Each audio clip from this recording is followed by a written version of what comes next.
कांग्रेस के विधायक ने युवाओं के विरोध में जो है बजट को बताया है, युवा विरोधी बजट बताया है। युवाओं के लिए क्या है, जो बता दें थोड़ा। देखिए, आपने इसमें देखा युवाओं के लिए जो हमारी सरकार संकल्पबद्ध भी है, जिन्होंने वादा भी किया था कि 22,000 नौकरियां देंगे, और ये खेलों के लिए भी अब युवाओं का यह खेल का जो प्रावधान है, युवाओं का जितना ध्यान हमारी भारतीय जनता पार्टी सरकार, नायब सरकार जी ने रखा है, पिछला आप 2014 से पहले का रिकॉर्ड उठा लो और 2014 के बाद का रिकॉर्ड उठाओ, आप उससे तुलना करें कि वो जो है ना, उनका बजट, उनका युवाओं के प्रति क्या उनकी नीयत थी, हमारी क्या नीयत है। और वो मैं बड़े गर्व के साथ कह सकता हूं कि भारतीय जनता पार्टी ने पहली बार अगर कोई गोल्ड मेडल लेके आता है, उनको टिकट देना, सरकार में हिस्सा बढ़ाने का उन्होंने काम किया। पिछली सरकारों का इतिहास उठाओ, वो किसी वर्ग को, किसी खिलाड़ी को सिर्फ एक वो पैसे तक सीमित रखते थे कि उनको पेशावर बना के रखते थे। आज सरकार में हिस्सा करना ये केवल मात्र भारतीय जनता पार्टी का ही संभव है, बाकी सरकारों में नहीं है। आदित्य सुरजेवाला ने कहा कि युवा जो है पलायन करने पर मजबूर है। देखिए, पलायन शुरू करने की शुरू क्रिया कब हुई, ये उस भाई कांग्रेस के लोगों ने देखना चाहिए कि इन्होंने उसके समय में, कांग्रेस के समय में युवाओं ने विश्वास उठ गया था पढ़ाई से, और युवाओं का विश्वास उठ गया था नौकरी से, युवाओं का विश्वास उठ गया था अपने नेतृत्व से, और उन्हें जच गई थी बात कि सिर्फ राजनीतिक आदमियों के और राजनीतिक के चहेते या उनके डियर एंड नियर को कोई नौकरी मिलेगी। और आपने 2008 का कभी केस जो विधानसभा में उठा, आपने देखा उस जो 2 कोरे कागज पेपर रख के आए, वो सिलेक्ट हो गए, और जिसने मेहनत करके पढ़ाई की थी उसके इंटरव्यू में 7 नंबर लगे, तो ऑन रिकॉर्ड है।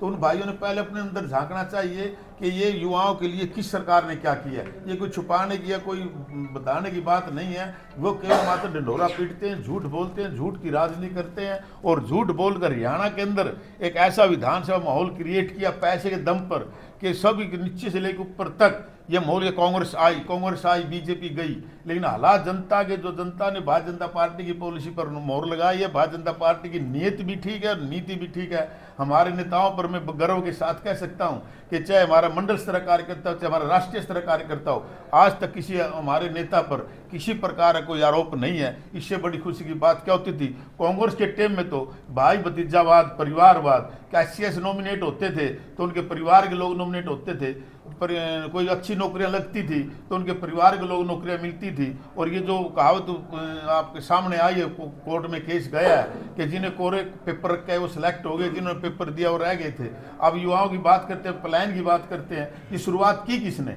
भारतीय जनता पार्टी की सरकार आने पर तो लोगों ने विश्वास हो गया है, और उससे रोजगार ये नहीं, रोजगार हमारे जो इंटेलिजेंट बच्चे जिन्होंने अपने कोचिंग सेंटर खोले हैं उनको रोजगार मिला है, और उसमें कोचिंग ले लेकर बच्चों में विश्वास पैदा हुआ है कि आज लोगों में कि जो बच्चा टेस्ट पास करेगा, चाहे वो D ग्रुप की नौकरी, चाहे वो बड़ी नौकरी हो, SCS की हो, वो उस पर पढ़ाई के दम पे उसको नौकरी मिलेगी, इंटेलिजेंट के दम पे उसको नौकरी मिलेगी। और मुझे खुशी की बात है, मैं अपने सफीदों विधानसभा में बात करता हूँ, 7 SCS लगे, और ऐसे गरीब परिवारों के बच्चे SCS लगे, ऐसे इंस्पेक्टर लगे जिनके एक गरीब माँ बाप खेती 1.5 किला जमींदार, कोई आधे किले जमींदार, कोई मजदूरी करता है, कोई रेडी लगाता है, उनके बच्चे अनेकों तो गए। आपके सामने कोई अन्य बात नहीं है, युवाओं की बात युवा करता है। वो पिछला 2014 से पहले का इतिहास उठाकर और बताएं कि युवाओं का क्या किया उन्होंने। दादा राम कुमार गौतम, उन्होंने कहा है कि युवाओं को लेकर चिंता जताई है और पेंशन बढ़ाने की बात कही है, ओल्ड पेंशन योजना को दोबारा से लागू करने की बात उन्होंने कही है। आप ही के विधायक हैं। नहीं, उनका भाव क्या था, देखिए बात सुनिए। देखो, एक बात समस्या हमारी शुरू से थी, उसके बाद शुरुआत भी भारतीय जनता पार्टी ने की, बेटी बचाओ बेटी पढ़ाओ। आप उसके भावना पे जाइए राम कुमार गौतम जी के, कि हरियाणा के अंदर 2014 से पहले क्या रेशो थी, और पहला जो हमारी यहाँ से मोदी जी ने शुरुआत की थी बेटी बचाओ बेटी पढ़ाओ पानीपत के अंदर, और उसके बाद हमारी रिंग रेशो बढ़ी है। और उसके कारण कुछ देखो समस्या, सामाजिक समस्या थी ये कि भाई कुछ युवा अपने जो शादी को लेकर उन्होंने बात की थी, जिनकी जो कुंवारे हैं या जिनकी शादी नहीं हुई है उनकी पेंशन बढ़ाई जाए, उनको पेंशन दी जाए, उनका भाव ये था। कांग्रेस के टाइम में 60,000 करोड़ कर्जा था हरियाणा पर, अब जो है 2,92,525 करोड़, 600% ज्यादा कर्जा हो गया। सुरजेवाला का कथन है। ऐसे है जी, मैं तो एक बात जानता हूँ प्रैक्टिकली, देश की बात हरियाणा वाली ने, आप 2014 से पहले का सभी साथी बैठे हैं, एक गरीब से लेकर अमीर व्यक्ति जो भी अपने समाज के विभिन्न अंगों के साथी हैं, उसमें अपने घर में खुद के आकलन करें कि 2013 में मेरे घर की हालात क्या थी और आज 2024 में मेरे खुद ही घर के हालात क्या। सब यहाँ बैठे हैं, हमारा सबका कुछ न कुछ प्रोग्रेस है और सभी घरों में सुधार है, सब आदमियों में सुधार है, सब युवाओं में सुधार है और सभी समाजों में सुधार है। ये सुधार सिर्फ भारतीय जनता पार्टी की नीयत और नीति का फर्क है। कांग्रेस के लोगों से बात करनी चाहिए। आज हरियाणा को मैंने 2.5 से 3 घंटे में समेट के रख दिया है। हरियाणा के इस कोने से अगर आप चलते हो तो दूसरे कोने में 3 घंटे का रास्ता है, उधर चलते हो 3 घंटे का रास्ता है। और जो गड़गड़ करके 5 घंटे चंडीगढ़ के लगते थे जींद से, आज हम 2 घंटे में जींद से चंडीगढ़ जाते हैं। और जो कर्जे की बात करते हैं, बजट की बात करते हैं, उन्होंने उस बात को पूछना चाहिए कि गरीब व्यक्तियों की पेंशन आती थी, वो बीच में एक कन्यादान की राशि को भी अगर वो आती थी 50% लोग बीच के दलाल उसमें खा जाते थे। आज पैसा जो भी गवर्नमेंट की तरफ से आता है सीधा खाते में जाता है, उसमें बीच चोलिया कोई एक पैसा नहीं खा सकता। जब क्लिक होता है तो सिर्फ पूरे का पूरा 2,000 रुपये, 10,000 रुपये, 1 लाख रुपये जो योजना है पेंशन की, वह उसकी कन्यादान की सीधी खाते में आती है। सर, खिलाड़ियों ने भी सवाल किया है 2021 में खेलो हरियाणा ऐप शुरू की जानी थी, 2025 हो गए, शुरू नहीं हुई सर। देखिए, खिलाड़ियों की मैंने भी आपसे बात की है कि पहले क्या था, जितने में क्लियर ये बात आप सभी रोज देखते भी हो, हर चीज को कांग्रेस के लोगों ने परिवारवाद में बांट रखा था। अपने लोगों को किसी फैड का, किसी खेल के का स्पोर्ट्स का प्रधान बनाते थे, उनकी अपने खुद की यूनियन होते थे, अपने खुद सिस्टम होते थे। और सिस्टम सुधारने में आज हम उसको एक लाइन पर लेकर आए हैं। धीरे धीरे तो अभी इस तरह कितना सुधार हुआ आपके सामने है। ये निष्पक्ष हमने देखा, सिलेक्शन में भी उनकी अप्रोच होती थी। क्रिकेट में अगर 25 सिलेक्शन होता है, मैं खुद प्लेयर रहा यूनिवर्सिटी का, तो उस समय भी जो है ना फोन आते थे कि डीपी साहब इसका सिलेक्शन का एक्स्ट्रा में चला जाएगा। ये ऐसे हालात कांग्रेस में थे। आज पारदर्शिता और एक जो न्याय देना जो काम किया भारतीय जनता पार्टी ने किया, इसमें कोई दो राय नहीं। सर विपक्ष का करें। अरे आपने कहा था चंडीगढ़ में हमारी मंथन शिविर होगा जिले में, जो तीनों नगर पालिका सीट आ रही है, तो क्या मंथन निकल के आए जिले से लेकर? देखिए, कई बार क्या होता है, चुनाव है, जनता का मूड है, छोटा इलेक्शन था, हमारा अनुभव था और हमने वो किया भी पूरा। कहीं हम थोड़े वापस की, क्योंकि जब ये एक छोटा इलेक्शन होता है उतने ज़्यादा टाइट इलेक्शन होता है। ये परिवारवाद पर, जातिवाद पर और व्यक्तिवाद पर ये लटक के रह जाता है चुनाव। और ये वार्ड का चुनाव था, 200 से 1,000, 2,000 वोटों का एमसीए चुनाव था, 10 से 15,000 जो चेयरमैन का चुनाव था। तो कहीं ना कहीं ऐसा सिस्टम रहा है। और मंत्री जो उसमें हमने रिपोर्ट मांगी है कि कहाँ जो कमी रहे किसी बात की, उस पर विचार करें। क्या आपको लगता है सर कि चुनाव, छोटे चुनाव के अंदर सिंबल नहीं होना चाहिए था सर? नहीं, सिंबल होना चाहिए था, उसका अपने हाँ होना चाहिए। अब उससे क्या है, अब भारतीय जनता पार्टी का जो है ना, आप देखो कितने मेयर जीत के हैं, कितने हमारी महापौर जीत के हैं, कितने हमारे नगर पालिका नगर चेयरमैन जीत के हैं, सारे 90% लोग हमारे जीतते हैं।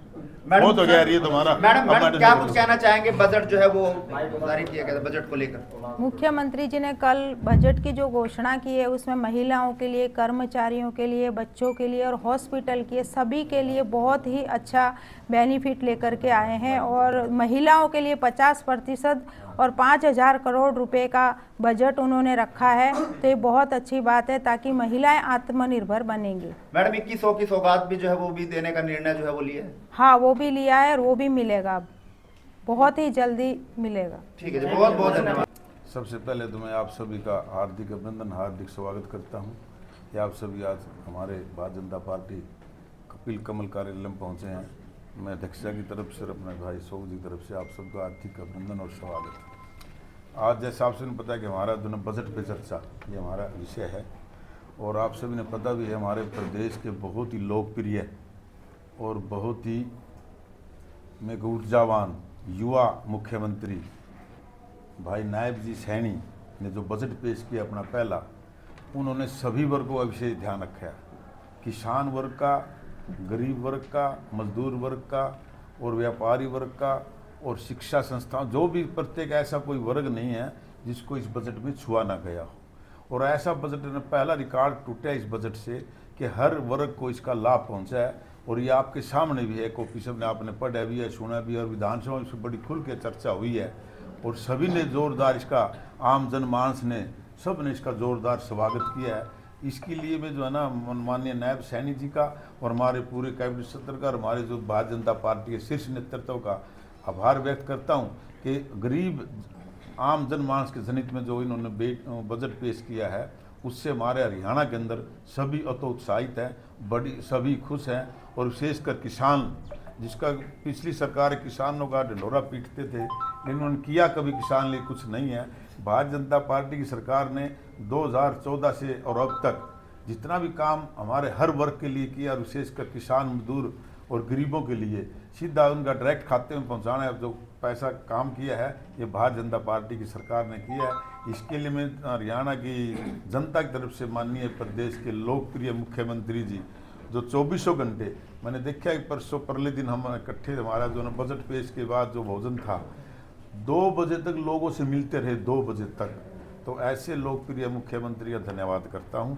और इसमें आपसे मैं जैसे पता, इसकी कॉपी हम आपको दे भी देंगे, हमारे पास कॉपी है कि प्रत्येक उन्होंने जो पिछले से 2024-25 का जो बजट था उसको आगे बढ़ाकर ही आगे जो उनके बारे में प्रत्येक इसको विभाग का बजट दिया है, जो पिछली बजट से काफ़ी ज़्यादा है। जैसे कृषि का है संबंधी जो है ना पैसे 5,563 से अब 7600 किया इसमें कृषि उसमें। और पर्यावरण में उस भाग में तो 538 था, अब उसको 714 किया है। और ऐसे सहकारिता में 790.38 था, इसमें 1257.97 किया है। और हमारा खेल का इसमें शिक्षा में पिछले जो हमारा था 20,408 था 0.83, अब किया 22,312। और युवा हमारे अधिकारिता उद्यमिता विभाग का 1008.44 था, अब इस बार 1372 स्वास्थ्य, चिकित्सा, शिक्षा, परिवहन, कल्याण, आयुष और ESA खाद्य औषधि पे पिछले 24-25 9,835 था, इस बार 10,539 हुआ है। इसी प्रकार गृह नागरिक सुरक्षा खेल जेल का 7,383 था, जो इस बार 8,315 किया है। और इसी प्रकार ऊर्जा का 6,379 था, 8,237 किया है।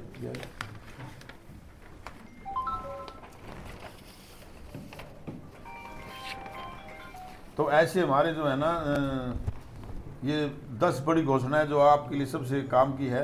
कर्मचारियों की UPS, कर्मचारियों का के अंदर कोई यूनिफाइड पेंशन स्कीम का लाभ देंगे, कम से कम 10,000 रुपये प्रति माह पे आउट, 30% फैमिली पे आउट लाभ मिलेगा। 2 लाख कर्मचारियों को इसका लाभ मिलेगा। ओलंपिक का लक्ष्य और तय 2036 ओलंपिक के लिए विजय भव योजना 37 मेडल का लक्ष्य है। तैयारी के लिए 20 करोड़ खर्च होंगे। KU, MDU, GJU व HAU में IGU में खेल उत्कृष्टता केंद्र बनेंगे। हर 10 किलोमीटर में मॉडल स्कूल, हर 10 किलोमीटर में एक मॉडल स्कूल संस्कृति स्कूल होगा। इसमें 9 से अधिक ब्लॉक को फायदा होगा। वहीं हर जिले में एक राजकीय मॉडल संस्कृति महाविद्यालय विकसित होगा। ऐतिहासिक दौर मेमोरियल के लिए ट्रस्ट, सरस्वती नदी राखीगढ़ी सभ्यता को ऐतिहासिक धरोहर को पुनर्जीवित करने के लिए हरियाणा सप्त सिंधु सरस्वती साहित्य कला एवं संस्कृति नाम से सार्वजनिक ट्रस्ट बनेगा। इसके लिए 25 करोड़ दिए हैं। कुरुक्षेत्र के पिपल में गुरु रविदास स्मारक के लिए ट्रस्ट बनेगा, इसके लिए 5 करोड़। दिव्यांगों को मुफ्त यात्रा, सभी दिव्यांगों को बस की फ्री यात्रा। Haemophilia, thalassaemia, sickle cell anaemia पीड़ित के लिए उम्र सीमा की बाध्यता खत्म। अब पेंशन के पत्र पात्र होंगे। 50 करोड़ का दिव्यांग कोष बना। छात्राओं की फीस माफ। कल्पना चावला छात्रवृत्ति योजना, विज्ञान एवं इंजीनियर की छात्राओं को 1 लाख छात्रवृत्ति। सरकारी कॉलेजों में BSc की छात्राओं की फीस माफ, शर्त आय 3 लाख से कम हो। 10 नए IMT बनेंगे। खरखोदा की तर्ज पर 10 नए औद्योगिक मॉडल टाउनशिप बनाने के लिए ई-भूमि पोर्टल की शुरुआत कर भूमि की मांग करेंगे। किसानों को लैंड पूलिंग व लैंड पार्टनरशिप का विकल्प। अकुशल मजदूर 2400 रुपये बढ़ाई। अकुशल श्रमिकों को न्यूनतम मजदूरी 3600 रुपये से बढ़ाकर 11,000 रुपये की है। इसमें 10 साल बाद बढ़ोतरी हुई है। प्रदेश में 52 लाख से ज़्यादा अकुशल श्रमिक हैं। संपत्तियों की रजिस्ट्री जरूरी।